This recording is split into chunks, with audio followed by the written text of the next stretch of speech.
मैं आपको किसी की जिंदगी पर बीती एक दिलचस्प और नाकाबिल यकीन कहानी सुनाने जा रही हूँ। मेरे शोहर को वालिदैन के इंतकाल के बाद विरासत में कुछ ज़रई ज़मीनें मिली थीं। इसलिए डॉक्टर होने के बावजूद उन्होंने उस गांव में रिहाइश इख्तियार की जहां पर ज़मीनें थीं। वहीं वो क्लिनिक भी करने लगे। इस तरह ज़मीनों की देखभाल के साथ इलाज मुआवजा भी चलने लगा। ज़मीनों से क्योंकि ठीक ठाक आमदनी हो रही थी, इसलिए वो गरीबों का इलाज मुफ्त करते थे। वो सिर्फ वडेरों और जमींदारों से पैसे लेते थे। सो अल्लाह ने उन पर अपना खसूसी करम किया और थोड़े ही दिनों में उनके इलाज की धूम मच गई। उनके हाथ में अल्लाह ने शिफा रखी थी, इसलिए उनको दस्ते शिफा का खिताब भी मिला हुआ था। मेरे शोहर की रिहाइश अंदरूनी सिंध के एक पसमानदा से गांव में थी। वालिदैन वफात पा चुके थे, सब बहन भाइयों की शादी हो चुकी थी। ये सबसे छोटे थे और घर में अकेले रहते थे। बहन भाई सब शहरों में आबाद थे। सन 1960 की दिहाई थी जब मेरी उनसे शादी हुई। मैं कराची से शादी होकर उस छोटे से गांव में गई थी, जहां बिजली की सहूलत भी नहीं थी। शुरू में तो बहुत परेशानी हुई, मगर मैं फिर आदी हो गई। वैसे मैं यहाँ जमींदाराना ठाठ से ही रह रही थी। जब हमारे बच्चे हुए और उनकी पढ़ाई का वक्त आया तो हम करीबी शहर में मुंतकिल हो गए। शहर में मेरे शोहर को एक बहुत पुराना मकान सस्ते दामों मिल गया था, जिसकी मुरम्मत और रंगो रोगन करवा के अपनी जरूरत के मुताबिक हमने उसे रहने के काबिल कर लिया। ये घर गांव की हवेली की तरह बड़ा तो नहीं था, मगर फिर भी बहुत कुशादा और 2 मंजिला बना हुआ था। गांव से खाना पकाने और बच्चों को संभालने के लिए मासी सुगरा और बाहर के कामकाज के लिए एक छोटा लड़का अली गोहर हमारे साथ आया था। हमने नौकरों को रिहाइश ऊपर के कमरों में दी थी। मेरी असल कहानी उस घर से शुरू होती है। एक दिन मासी सुगरा की ऊपर वाली मंजिल से जोर जोर से चीखने की आवाज आई थी, बीबी दरवाजा खोलो। अली ने बाहर से दरवाजा बंद कर दिया है। अली से मासी की नहीं बनती थी। वो उसे अक्सर अपनी शरारतों का निशाना बनाए रखता था। उस वक्त वो बाहर सौदा लेने गया हुआ था, इसलिए मासी के पुकारने पर मैं ही जल्दी से ऊपर गई, मगर दरवाजे पर तो बाहर से कोई कुंडी नहीं लगी थी। मैं समझी दरवाजा तेज हवा के बाइस बंद होने से जाम हो गया होगा। मैंने बहुत जोर लगाया, मगर दरवाजा खुल ही नहीं रहा था। इतने में अली भी आ गया। उसने समझा कि मासी ने अंदर से कुंडी लगा ली है, मगर वो भी खुली थी। दरवाजा बाहर से बंद है, अंदर से नहीं। मुझे कुछ खतरे का एहसास हुआ तो मैंने फौरन आयतुल कुर्सी का विर्द शुरू कर दिया। उसके बाद जैसे ही अली ने दरवाजे को हाथ लगाया, वो आसानी से खुल गया। मैंने मासी को इस बारे में कुछ नहीं बताया था कि वो डर ना जाए। वो उसे अली की शरारत ही समझ रही थी। जब मैं उस घर में शिफ्ट हुई थी तो मुझे घर की फिजा अजीब भारी सी महसूस हुई थी, लेकिन मैं कुछ समझ नहीं सकी थी। चूंकि मैं सोमो सलाद की बचपन से ही पाबंद थी और रोजाना चारों कुल आयतुल कुर्सी और मंजिल पढ़कर घर पर दम करती रहती थी, इसलिए मुझे डर तो महसूस नहीं होता था, मगर कुछ अनजाना सा एहसास होता, जैसे कोई और भी यहाँ मौजूद है। दूसरी बार जो वाकया पेश आया, उससे मुझे यकीन हो गया कि यकीनन कोई और मखलूक भी यहाँ रिहाइश पजीर है। उस दिन मासी कुछ सामान निकालने स्टोर में चली गई थी। जैसे ही उसने कोठरी का दरवाजा खोला, चीखती चिल्लाती भागती हुई आई, बीबी स्टोर में एक बहुत बड़ी बला बैठी है। वो डर के मारे कांपती हुई बोल रही थी। क्या है मासी, चलो तो मेरे साथ, मैं देखने के लिए उठी। नहीं बीबी, आप नहीं जाएं, वो बहुत बड़ा है। मासी मुझे भी रोक रही थी। अरे डरो नहीं, मैं ये कहकर आगे बढ़ी और जैसे ही मैंने स्टोर का दरवाजा खोला तो दहशत से बेहोश होते होते बची। मैं तो औरत थी, अगर कोई मर्द भी होता तो भी हवास खो बैठता। एक बहुत बड़ा स्याह रंग का सांप कुंडली मारे बैठा था। वो इतना बड़ा था कि पूरी कोठरी को घेरे में लिए हुआ था। मैंने जल्दी से दरवाजा बंद कर दिया और आयतुल कुर्सी पढ़ने लगी। फिर मैंने बुजुर्गों से सुनी हुई बात को आजमाना चाहा और ज़ेरे लब यूं गोया हुई, आप जो कोई भी हैं, आपको हज़रत सुलेमान अलैहिस्सलाम का वास्ता यहाँ से चले जाएं, वरना आपके नुकसान की मैं जिम्मेदार नहीं होंगी। ये कहकर मैंने कोठरी का दरवाजा खोलकर झांका, जबकि मासी हवास बाख्ता होकर मुझे रोक रही थी, मगर अब तो वहां पर कुछ भी नहीं था। मैंने दरवाजा पूरा खोल दिया और मासी से कहा, देखो यहाँ तो कुछ भी नहीं है। फिर मैंने उसका डर खत्म करने के लिए कहा, शायद रोशनदान से किसी चीज का साया आ रहा होगा। ये देखो, रोशनदान में रस्सी लटक रही है। मासी ने डरते डरते अंदर झांका और बोली, साया इतना बड़ा थोड़ी होता है, वो तो सचमुच का नाग था, फन उठाए हुए था। मैंने अपनी आंखों से देखा था, उसकी लाल लाल जुबान भी निकल रही थी। वो अंदर कहीं छुपा होगा। देखा तो मैंने भी यही था। मासी सच कह रही थी, मगर उसको ये कैसे बताती कि वो जो कोई भी था हज़रत सुलेमान अलैहिस्सलाम का वास्ता देने से हट गया है और उसकी रिहाइश यहीं कहीं पर है। वो कभी मेरी बात का यकीन नहीं करती। मैंने दरवाजा बंद करते हुए कहा, अच्छा शाम को जब डॉक्टर साहब आएंगे तो वो किसी को बुलाकर अच्छी तरह चेक कर लेंगे कि कोई बिल या सुराग तो कोठरी में नहीं है। दूसरे दिन डॉक्टर साहब ने कोठरी खाली करवा के अच्छी तरह देख लिया, मगर वहां पर कोई सुराग नहीं था, ना कोई बिल था। फिर भी उन्होंने दीवारों और फर्श को दोबारा खुरच कर प्लास्टर करवा दिया था। मासी अब भी उस कोठड़ी यानी स्टोर में जाने को तैयार नहीं थी, इसलिए हमने किचन के साथ जो खाली जगह थी वहां पर स्टोर बनवा दिया तो उसे इत्मीनान हुआ। अब मुझे यकीन हो गया था कि इस घर में कोई ऊपरी चीज जरूर है जो अपनी मौजूदगी का यकीन दिलाकर हमें घर छोड़ जाने पर मजबूर कर रही है। मैंने एक दिन डॉक्टर साहब से इस मौजू पर बात की और बताया कि कुछ गैर मामूली वाकयात हो रहे हैं। इसका मतलब है यहाँ पर कुछ है, कहीं हम लोगों को कोई नुकसान न पहुंचे, बेहतर है कि आप दूसरा घर देख लें। उन्होंने मुझे जो जवाब दिया था उसके बाद मैंने अपनी जुबान बंद कर ली थी। मुझे मालूम था वो मेरी बात पर कभी यकीन नहीं करेंगे। तुम पढ़ी लिखी होकर चाहलों वाली बातें कर रही हो, इससे पहले भी तो इस घर में लोग रहते थे, वो भी मेरे दोस्त थे, उन्होंने तो कभी ऐसी शिकायत नहीं की। ये इंसान की नजर का धोखा होता है, जो मामूली चीज भी अनोखी और गैर मरई नजर आने लगती है। डर और खौफ की हालत में इंसान जो सोचता है वैसा नजर आने लगता है। मैं डॉक्टर हूँ और मैंने नफ्सियात भी पढ़ी है। मेडिकल की तालीम में इंसानी नफ्सियात भी पढ़ाई जाती है।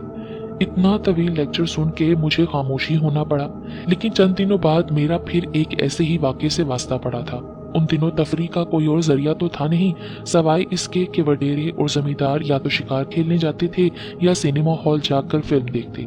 डॉक्टर साहब यानी मेरे शोहर भी फिल्मों के शौकीन थे और हर नई फिल्म दोस्तों के साथ जाकर जरूर देखते थे। उन दिनों मासी छुट्टी लेकर अपनी बेटी के घर गई हुई थी। अली की भी तबीयत खराब हो गई तो वो भी गांव चला गया। मैं बच्चों के साथ घर में अकेली थी। उस रोज मेरे शोहर का फिल्म देखने का प्रोग्राम बन गया। उनकी क्लिनिक अभी तक गांव में थी, वो सुबह जाते तो शाम को वापसी होती, इसलिए आखिरी शो यानी 9 से 12 वाली टिकटें खरीदते। उनका प्रोग्राम आखिरी शो देखकर आराम से सोने का इरादा था, क्योंकि दूसरे दिन इतवार था। उन दिनों रात को देर तक जागने का रिवाज नहीं था, लोग जल्दी सोते और जल्दी उठते थे, इसीलिए सरे शाम ही सन्नाटा छा जाता था। डॉक्टर साहब का ये प्रोग्राम था कि वो गेट को बाहर से ताला लगाकर चले जाएंगे ताकि मुझे उठकर दरवाजा खोलना ना पड़े और मेरी नींद खराब ना हो। मुझे भी उनकी तजवीज पसंद आई और बच्चों को खाना वगैरह खिलाने के बाद उनको सुलाकर खुद भी सो गई। मालूम नहीं उस वक्त क्या टाइम हुआ था कि एक अनजाने से शोर की वजह से गहरी नींद से मेरी आंख खुल गई। मैंने गौर किया तो बैठक वाले कमरे से बिनबिनाहट जैसी आवाज आ रही थी, जैसे कोई सरगोशियों में बातें कर रहा हो। उसके साथ चाय की प्याली रखने और उठाने की आवाज भी आ रही थी। छत का पंखा भी चलता हुआ महसूस हो रहा था। इसका मतलब था कि मेरे शौहर फिल्म देखकर वापस आ गए थे और खुद ही चाय बनाकर दोस्तों को पिला रहे थे। मुझे इसलिए नहीं उठाया होगा कि मेरी नींद न खराब हो। मैं मुतमईन हो गई, मगर कुछ देर बाद मुझे सख्त प्यास महसूस हुई तो मुझे पानी पीने के लिए उठना पड़ा। मैंने यूं ही बैठक की खिड़कियों से झांका तो मुझे हैरत का जबरदस्त झटका लगा और वहां कोई भी मौजूद नहीं था, जबकि वो सब आवाजें मैंने साफ तौर पर सुनी थी। मैं हैरत ज़दा खड़ी थी कि घर का मरकजी दरवाजा खुलने की आवाज आई और मेरे शौहर आते हुए नजर आए। तुम अभी तक सोई नहीं? मुझे वहां खड़ा देखकर उन्होंने पूछा। अरे मैं तो सो रही थी, पर पानी पीने के लिए अभी उठी हूँ, मैंने जवाब दिया। मैं समझी शायद वो अपने दोस्तों को दरवाजे से बाहर तक छोड़ने गए होंगे, इसलिए मैंने पूछा, आप कब आए? क्या थोड़ी देर पहले भी आए थे? नहीं तो, मगर तुम क्यों पूछ रही हो? डॉक्टर साहब ने कुछ हैरत से पूछा। इसलिए कि मुझे बैठक से बातों की आवाज आ रही थी और ऐसा महसूस हो रहा था जैसे आप अपने दोस्तों के साथ चाय पी रहे हो। अरे नहीं भाई, चाय तो मैं बाहर से ही पीकर आया हूँ, तुमने कोई ख्वाब देखा होगा। मुझे मालूम था कि मैं कुछ भी कर लूं, मेरे शोहर कभी नहीं मानेंगे कि मैंने बकायमो होशो हवास खुद अपने कानों से वो आवाजें सुनी थी। इसलिए मैं खामोश हो गई थी और साथ ही मैंने ये भी सोच लिया था कि इस सूरत हाल का मुझे अकेले ही मुकाबला करना है। उस दिन मैं ऊपर के पोर्शन में किसी काम से गई थी। मासी सुगरा भी ऊपर ही थी, वो मुझसे बातें करने लगी। असर का वक्त हुआ चाहता था। उसने कहा, बीबी आप नमाज पढ़ लें तो मैं चाय बनाती हूँ। वो ये कहकर नीचे चली गई थी। मैं भी उठने का इरादा कर ही रही थी कि वो पलंग जिस पर मैं बैठी हुई थी अचानक तेजी से ऊपर उठना शुरू हो गया। थोड़ी देर तक तो मेरी समझ में कुछ नहीं आया, फिर यकदम मुझे खतरे का एहसास हुआ, क्योंकि पलंग अब बराबर वाले कमरे की छत के करीब ऊपर तक चला गया था। मेरे यहाँ उन दिनों चौथे बच्चे की आमद थी। मुझे ये खौफ महसूस हुआ कि अगर पलंग तेजी से नीचे गिरता है तो मुझे और मेरे होने वाले बच्चे को यकीनन नुकसान पहुंचेगा। तो मैंने जल्दी जल्दी कुरानी आयतों का विर्द शुरू कर दिया। सूरह फलक, सूरह नास पढ़ते ही पलंग बहुत आहिस्ता और आराम से फर्श पर आ लगा और उसके नीचे से शेर की जिसामत का काला पिल्ला निकलकर मेरी आंखों के सामने देखते ही देखते गायब हो गया। इसका मतलब ये था कि अब मुकाबला वाकई शुरू हो गया है। इस घर में कोई ऐसी पुरअसरार मखलूक भी है जो मुख्तलिफ भेस में मेरे सामने आकर मुझे डरा रही है। उनका मकसद शायद मुझे यहाँ से निकालना था, लेकिन अभी तक कोई नुकसान नहीं पहुंचाया था। मैं ना कोई आलिम फाजिल थी ना आमिल कामिल, मगर मैं अल्लाह की एक अदना बंदी इतना जरूर जानती थी कि इन चीजों से जो डरते हैं उन्हीं को वो डराते हैं। मैं निडर वाक़ई हुई थी। फिर मुझे अल्लाह और उसके कलाम पर पूरा यकीन था, इसलिए मुझे गैबी मदद मिल रही थी और मुझे और घर के दूसरे अफराद को कोई नुकसान नहीं पहुंचा था। और दूसरी बात जो मेरी समझ में आ रही थी वो ये कि वो मखलूक जो कोई भी थी मुझे नुकसान पहुंचाना नहीं चाहती थी। शायद वो नेक जिन्नात थे। बहरहाल अच्छे और बुरे तो सभी होते हैं। इस दफा भी मेरे यहाँ बेटा हुआ और मैं 3 बेटों और 1 बेटी की माँ बन गई। उस रोज मैं मुन्ने को गोद में सुला रही थी कि मेरे बड़े बेटे ने सामने वाले मैदान में क्रिकेट खेलने की इजाजत मांगी। उसके दोस्त उसे बुलाने आए थे। मैंने उसको इस शर्त पर इजाजत दी कि मगरिब से पहले आ जाना, और वो खुशी खुशी अपना बैट उठाकर चला गया। इस बात को भी 5-10 मिनट ही हुए थे कि मुन्ना सो गया था और मैं उसको झूले में लिटाकर उठी थी कि मासी के पास जाकर रात के खाने की तैयारी करूं। इतने में मुझे सामने से मेरा बड़ा बेटा आता हुआ नजर आया। अरे तुम इतनी जल्दी आ गए, मैच खत्म हो गया क्या? मगर उसने मुझे कोई जवाब नहीं दिया और अंदर कमरे की तरफ तेजी से कदम बढ़ा दिए। तो मैंने उसे फिर आवाज दी, बेटा। मेरी आवाज पर मासी भी उठकर खड़ी हो गई और बोली, बीबी आपका बेटा तो मैच खेलने गया हुआ है, मगर मासी अभी अभी तो वो अंदर आया है। नहीं बीबी, दरवाजा तो मैंने ही बंद किया था, वो अभी वापस नहीं आया।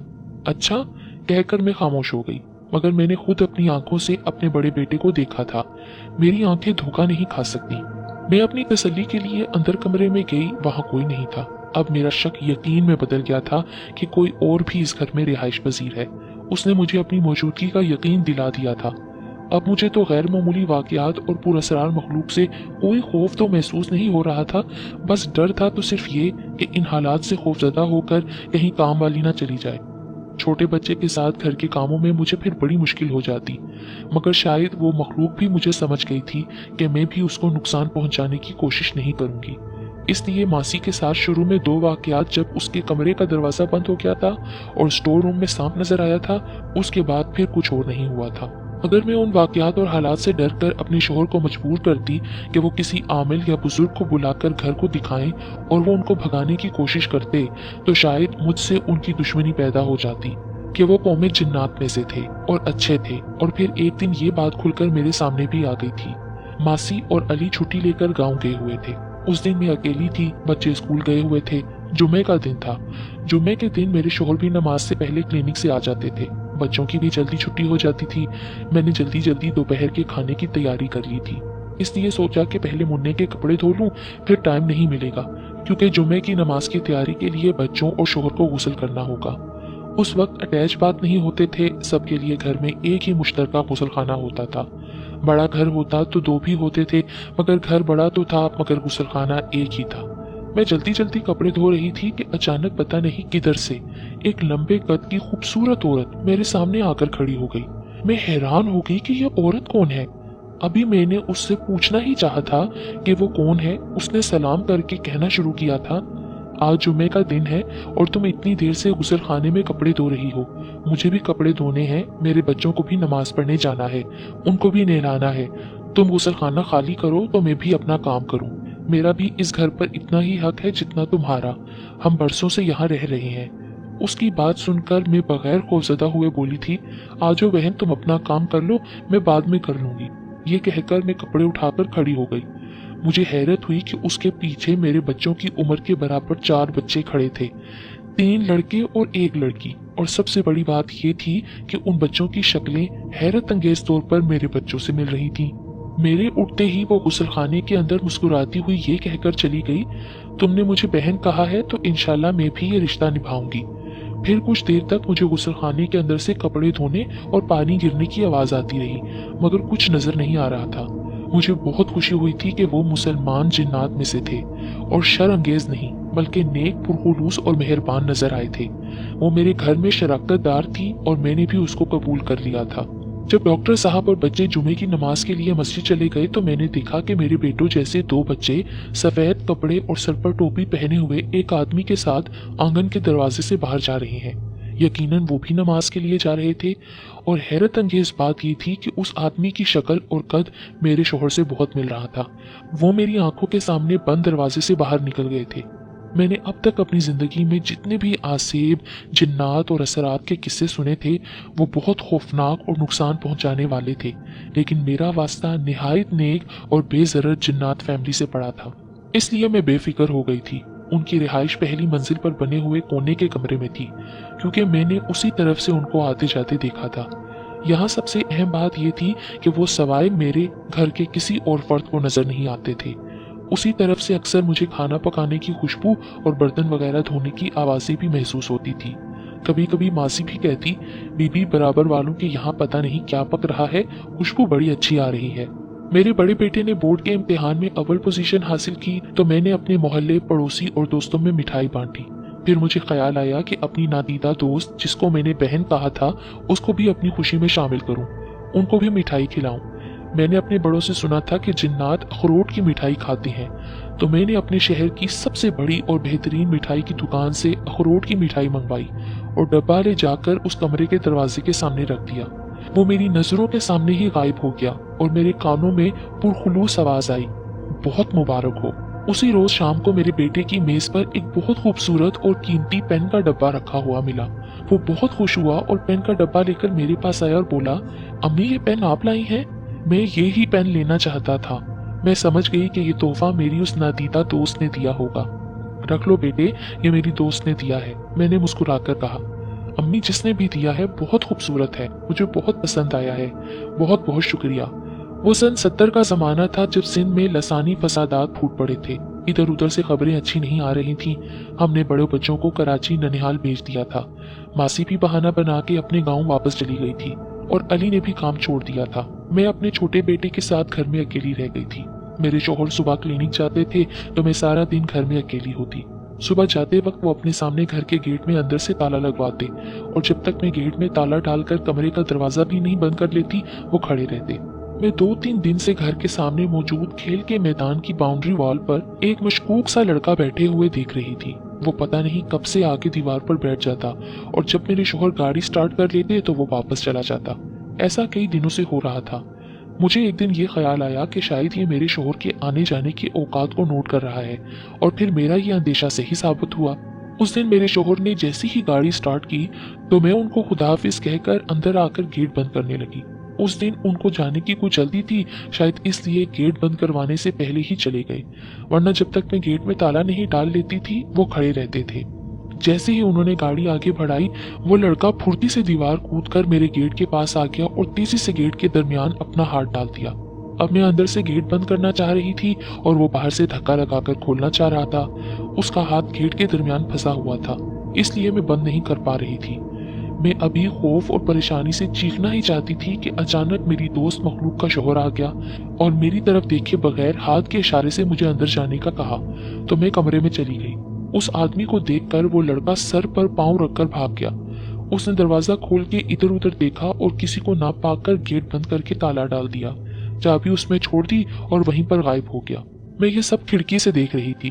شام کو میں نے ڈاکٹر صاحب کو بتایا کہ کس طرح وہ لڑکا اندر گھسنے کی کوشش کر رہا تھا اور میں کیسے بار بار بچی، یہ قصہ میں گول کر گئی کیونکہ میں اپنی دوست مخلوق کا راز کھولنا نہیں چاہتی تھی۔ مجھے ڈر تھا کہ میرے شوہر کچھ الٹا سیدھا نہ بول دیں جس سے وہ مخلوق ناراض ہو جائے، کیونکہ عموماً لوگ ایسی باتوں پر یقین نہیں کرتے اور خاص طور سے مرد تو جنات اور جادو وغیرہ کو مانتے ہی نہیں، حالانکہ یہ دونوں چیزیں قرآن سے ثابت ہیں۔